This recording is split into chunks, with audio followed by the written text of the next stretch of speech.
This is a reading video for a certain scientific, no, not scientific, oh my gosh, a certain magical index, episode 18, 19, and 20, a 3-episode reaction. Click in the link in the description below to go watch my reaction, then come back here to see my full thoughts, ideas, and theories about these episodes, and what's to come and all kinds of stuff. I'm not sure if I'm able to theorize about what's going to happen next, but I'll give it a shot, I guess. Anyways, click away now, or be spoiled as to what happened in these episodes. Okay, so 19 and 20 were fantastic. I freaking loved them. The continuation, basically, with the railgun side of things, with Misaka, and the whole idea about this little one, which is 20,001, like 20,000, or not 00, 20,001. Her ID.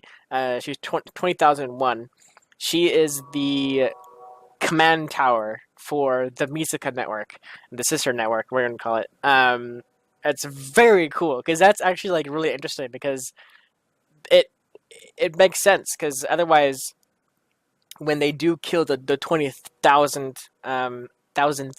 Misaka, then that means the network would shut down, kind of thing. But if there's like a central last Misaka kind of thing, then the data stands. The data is still there and can be analyzed and whatever, for whatever use, kind of, or make more Misakas to make another level 6, or something like that. Like, so it's really interesting how they kind of input that, right, like, or how they dealt with that. But yeah, the body was small on purpose. See, the last sister, I'm gonna call her either the last sister or Misaka, because she says her name twice. But the last sister, she was saying that she was meant to be the final hurdle, or something like that, like the final test. So I'm wondering if she was meant to fight after the experiment was done, knowing all the knowledge of, like, the past 20,000 battles, or she just kind of thought she was going to be part of the experiment with the whole battling system, because she's referred to as the command tower, or command network, whatever. She's the one in control of the network. So, because all of her memories kind of date to, like, fight accelerator. So if she's the network, that makes sense, because, like, she has to give all that information to the other Misakas to deal with, kind of thing. But she only knows very little about herself, because it doesn't seem like she knew, or she knows her name, I guess. She's like the last whatever it was, but she didn't say anything about her purpose and that she was a command tower kind of thing, or whatever. So I think maybe some information was withheld from her, or she can't say it, or something like that. Like, I feel like she's going based on the information that she gives to other Misakas in the network, whenever they're connected, or whatever, is that they're supposed to be part of the experiment to go fight accelerator. But herself probably won't, because she's such a small body. I'm wondering if they kept her a small body, but just made her the network host, kind of thing, to pass on the knowledge of all the past sisters to the new sisters, kind of thing. So that's kind of my theory on it, I guess, is the whole thing. Because the tank or whatever that the one lady, the researcher, had in the trunk of her car was like a little tiny capsule, almost like as if it was made specifically for her, for the last sister. So I'm wondering if, like, she was meant to be that size, but she, as like I was saying before, she thinks she's one of the actual 20,000 sisters.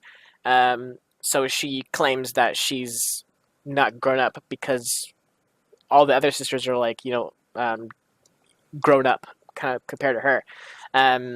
So that's kind of like going back again, like, she thinks she's one of the 20,000, but in reality she's 20,001. I mean, she knows her number, but like what I mean is like 20,001 wasn't meant to fight. It was just meant to be the host and to keep the data upon completion of the experiment, kind of thing. Um, like when they complete the experiment, there's at least one more Musica's left that can give out the data of what they learned, or whatever, or they can give out that data so they can make more clones, like I said, to make another level 6, kind of thing.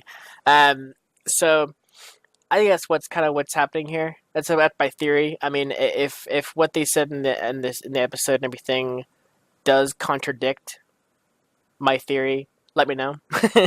um, it's like I'm sure I kind of overlooked a couple of details about what they were saying about Misaka. But I found it really interesting that she had like a whole personality, because all the other sisters don't. They have like, very like bland, like, personalities, kind of thing. But she did say that during the last fight, obviously she has memories of it. Her Misaka, the prime, whatever, the actual older sister Misaka, whatever you want to call her, Misaka, she said to the clones, the other sisters, that they're unique. Each other one of them have like their own personalities, kind of thing. And then Misaka took it to heart, and then she kind of, in a way, made her own personalities from it. So that's pretty cool. I'm wondering if she's always in a capsule, or is she? I think she was always in a capsule up until now, because when the virus was uploaded, the researchers said that she took her out of the capsule or whatever, the vat, to save from uploading, kind of thing. So, I think that's pretty much what it is. She's just always in a capsule, constantly, always in a capsule, but like maintains the host connection, to the network and everything. So just like always having her mind uploaded, basically, to all the experiments and all kind of stuff. So yeah, very interesting, very cool. I did enjoy those 19 and 20 very well. They were very, very cool. We had a little bit of a cool episode with 18 as well, I guess, in a way, but with more wizardry, basically, more sorcery. But it was kind of thrown out of nowhere because it was like a character we didn't know. But I know, like, maybe in Railgun we would maybe get more scenes with him to kind of understand him a bit more. But I know Index came first. I know that. So I'm interested to see what Railgun's side of it is, and how much they show of that. Like, I'm sure we're gonna have a lot more scenes with him together, like with them together, like over the course of a couple episodes, probably.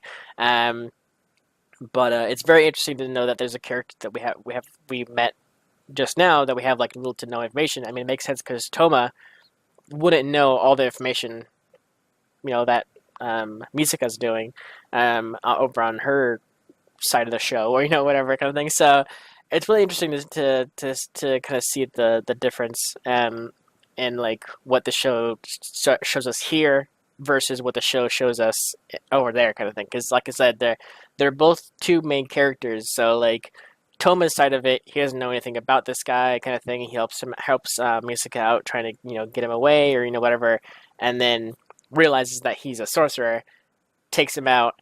And now I'm sure when we jump over to Railgun, we'll see a couple episodes with the guy. Then later on, we meet up with Toma, the whole situation about trying to get him away from her, kind of thing. And then maybe a big blank spot of like trying to find where they were. And then the very end where Toma defeats him, kind of thing. So I'm sure Misaka is not going to know that he's a sorcerer. Only that maybe there was some kind of Esper able to like take control over somebody's appearance, whatever. We didn't hear anything about what when the one guy said to her when he bursts into the store and like kneels down next to her kind of thing and is like talking to her. The guy with all the bandages, the guy who got his skin, I guess, ripped out. Um, we don't know what he said to her, so it might be that she knew he was a sorcerer, or something like that, or something like that.